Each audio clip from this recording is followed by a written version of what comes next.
കർത്താവ് നിങ്ങളോടു കൂടെ. അങ്ങയും ആത്മാവോടും കൂടെ. ലൂക്കായുടെ വിശുദ്ധ സുവിശേഷത്തിൽ നിന്നുള്ള വായന. കർത്താവേ, അങ്ങേക്ക് മഹത്വം.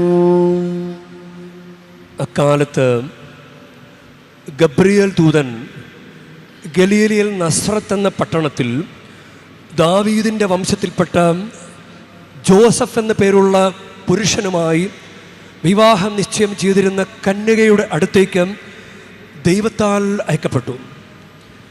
അവളുടെ പേര് മറിയം എന്നായിരുന്നു. ദൂതൻ അവളുടെ അടുത്ത് വന്ന് പറഞ്ഞു, ദൈവകൃപ നിറഞ്ഞവളെ സ്വസ്തി, കർത്താവ് നിന്നോട് കൂടെ. ഈ വചനം കേട്ട അവൾ ഏറെ അസ്വസ്ഥയായി. എന്താണ് ഈ അഭിവാദനത്തിൻ്റെ അർത്ഥം എന്നവൾ ചിന്തിച്ചു. ദൂതൻ അവളോട് പറഞ്ഞു, മറിയമേ, നീ ഭയപ്പെടണ്ട. ദൈവസന്നിധിയിൽ നീ കൃപ കണ്ടെത്തിയിരിക്കുന്നു. നീ ഗർഭം ധരിച്ച് ഒരു പുത്രനെ പ്രസവിക്കും.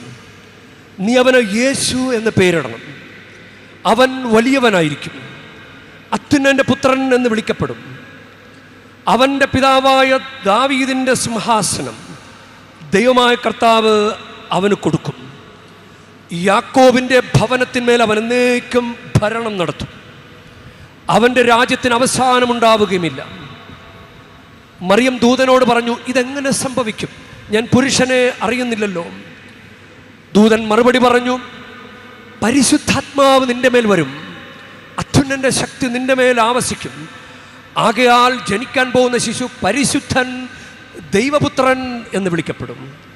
ഇതാ, നിന്റെ ചാർച്ചക്കാരി വൃദ്ധയായ എലിസബത്തും ഒരു പുത്രന് ഗർഭം ധരിച്ചിരിക്കുന്നു. വന്ധ്യ എന്ന് പറഞ്ഞിരുന്ന അവൾക്കിത് 6-ാം മാസമാണ്. ദൈവത്തിന് ഒന്നും അസാധ്യമല്ല. മറിയം പറഞ്ഞു, ഇതാ കർത്താവിൻ്റെ ദാസി, നിന്റെ വാക്ക് എന്നിൽ നിറവേറട്ടെ. അപ്പോൾ ദൂതൻ അവളുടെ മുമ്പിൽ നിന്ന് മറഞ്ഞു. കർത്താവിൻ്റെ സുവിശേഷം. ക്രിസ്തുവേ, അങ്ങേക്ക് സ്തുതി. നമുക്കിരിക്കാം.